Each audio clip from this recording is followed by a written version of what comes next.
Welcome to the Roy Morgan Risk Labs quarterly update. I'll start with the latest rankings of Australia's most trusted and most distrusted brands. Then we'll move to a question we're hearing more often from clients. Is reputation enough? The short answer is no. The more useful answer is why.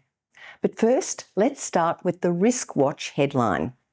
In the single month of March, and across the 12 months to March 2026, Optus is Australia's most distrusted brand. That follows the fatal 000 outage in September 2025 and shows how quickly a service failure can become a national distrust event. We're also watching the supermarkets closely, especially after the federal court finding against Coles, which I'll come back to in a moment. It's useful to be clear about our language.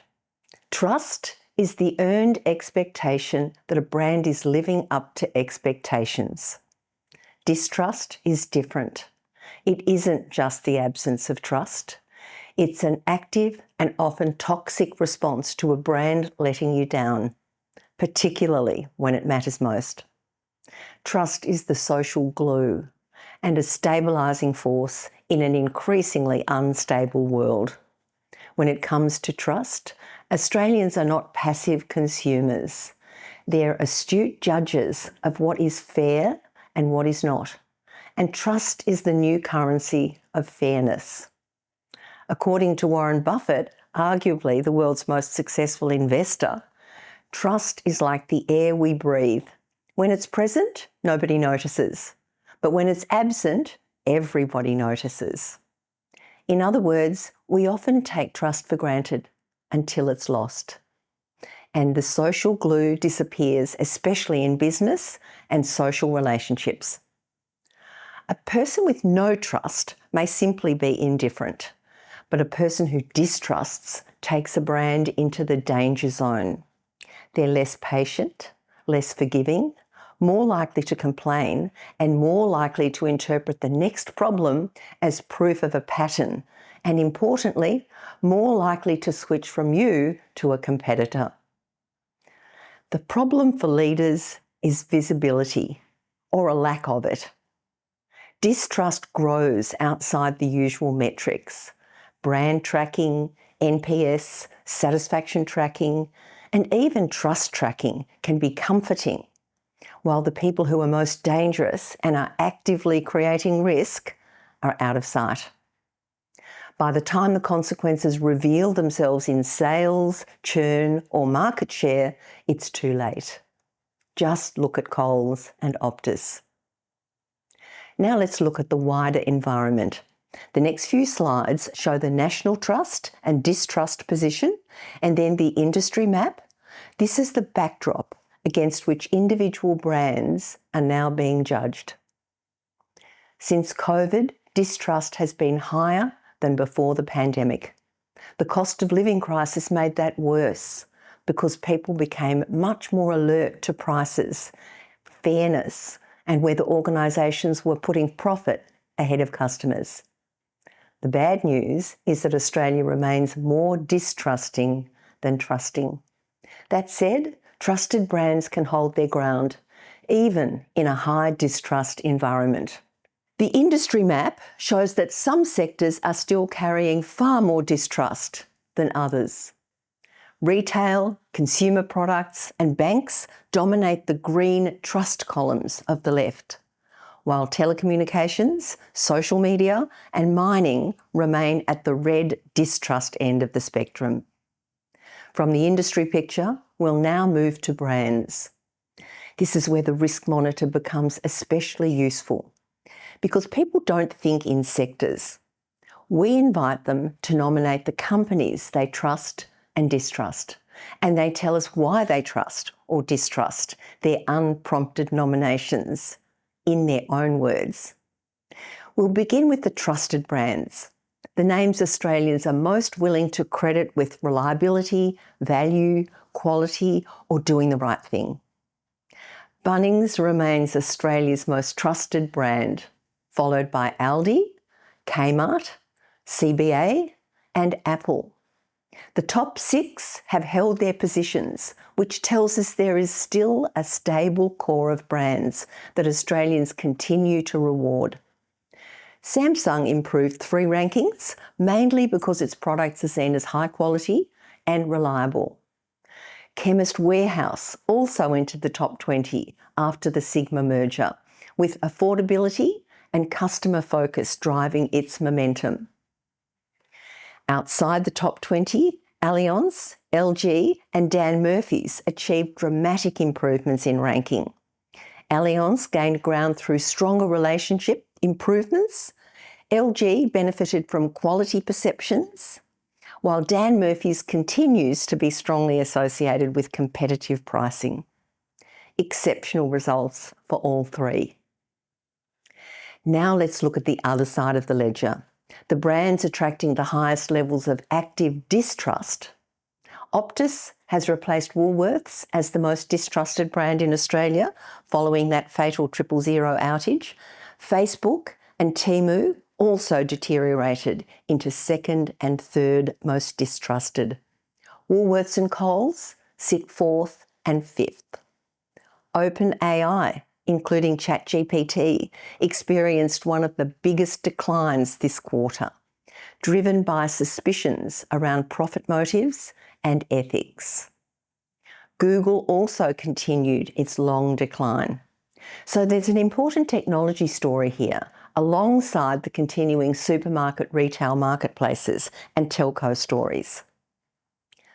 The March data showed supermarkets improving, but on May 14, the federal court ruled that Coles had misled customers over down discount claims in the ACCC case.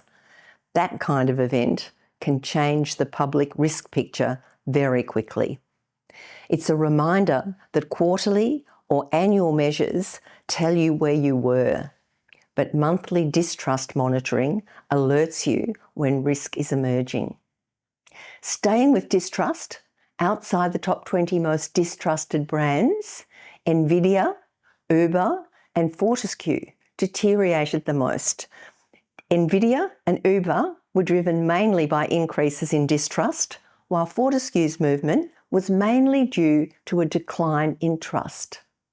The point is that a ranking movement can come from either side of the equation, so we need to be vigilant about distrust, not just trust. Now, for the second half of this update, I want to go deeper on that question we hear from potential clients all the time. Many organisations already track something they call reputation. They may use RepTrack, YouGov, another reputation service, or their own internal scorecard. And they ask, quite reasonably, whether they need Roy Morgan as well. The answer, you'll be unsurprised to hear, is yes, because reputation and distrust are not two hands in the one glove. Reputation is useful. It helps you understand whether your organisation is broadly respected, admired, familiar and socially endorsed. And that's valuable for governance, stakeholder management and long-range brand stewardship. The problem is that it's not built to identify risk, fragility and distrust. Reputation is an aggregate judgment. It averages across impressions, timeframes and experiences. That makes it useful for saying where a brand broadly stands, but much less useful for detecting when something's starting to fracture. Distrust does that. It's the metric that tells you that people are getting angry. And when people get angry, they switch and they start trashing your brand to everyone they know. Reputation might give you your standing, but distrust is an alarm to rising risk. And for you, the current risk is that right now you can't see it coming. For example, the current reputation ecosystem separates the headline reputation score from actual business outcomes. Reputation is an average measure drawn from the past. It's seen through a rear vision mirror. Distrust, on the other hand, is forward-looking. It provides an early warning system of anger and negative impacts on commercial outcomes. The practical conclusion: reputation is best treated as the summary measure of a brand's standing, not an instrument for identifying commercial vulnerability, while distrust is the potential cause of future vulnerabilities. The future is full of risks, and they can't be seen through a backward-facing lens. A prominent practitioner of reputation measurement is RepTrak, very useful if you're interested in measuring various degrees of good news. All 7 of RepTrak's reputation drivers operate on a positive scale, just like NPS, customer satisfaction, and even trust. But there's nothing in a positive scale that signifies risk. Other than Roy Morgan, no one is asking what people are angry about, but that's where the risk lies. These are the most important numbers in this section. When Australians tell us that they distrust a brand, only 6% of them blame reputation as the cause of their distrust. And when they tell us they trust a brand, only 9% credit reputation. The data never lies. Reputation has a tiny influence on both trust and distrust. So in lived experience, reputation is only a small part of the story. What people really attribute to trust and distrust is honesty, value, customer treatment, ethics, service, privacy, and whether the company appears to put itself first. Conversely, distrust is the belief that a company would put itself first, especially when no one's looking. Google is a useful example because it shows why strong reputation and high usage don't remove risk. Google is a huge, familiar, heavily used brand, and it frequently performs strongly on broad reputation measures. But in the risk monitor, it's also one of Australia's most distrusted brands. Those things can coexist. Reputation can remain high while distrust builds risk beneath the surface. This fragility becomes obvious when the game changes. And in the Google example, AI enters the frame and threatens Google's dominance. And crucially, for major brands, distrust correlates with regulatory scrutiny and restrictive policy action. Look at Coles and Woolworths. If we look only at Google's trust, we see a very comfortable story. The brand is widely trusted by Australians. But as with reputation, NPS and satisfaction, that's only half the picture. When we add distrust, the story changes dramatically. Since our Risk Lab research began, Google has consistently been more distrusted than trusted. Its principal reason for distrust centres around privacy. For example, people worry that Google doesn't respect or protect their privacy. Others describe the company as unethical or overly profit-driven. That doesn't mean everyone stops using Google tomorrow. It means the brand has lower forgiveness and greater vulnerability as alternatives like AI become available and more useful. So the answer isn't to throw reputation tracking away. The answer is to give each instrument the right job. Reputation tells management how a brand is broadly regarded. Distrust tells management whether the brand is moving from stability to risk. A serious organisation needs both. But when the practical problem is emerging brand risk, distrust is the mission-critical metric because it gives leaders advance warning.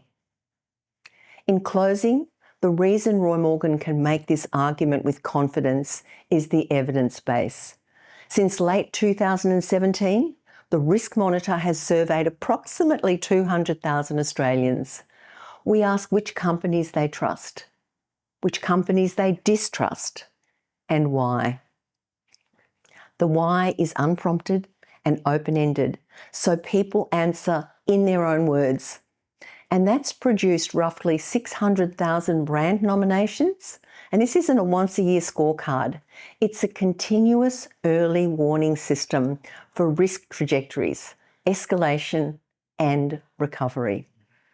And that's a wrap. I look forward to seeing you next time.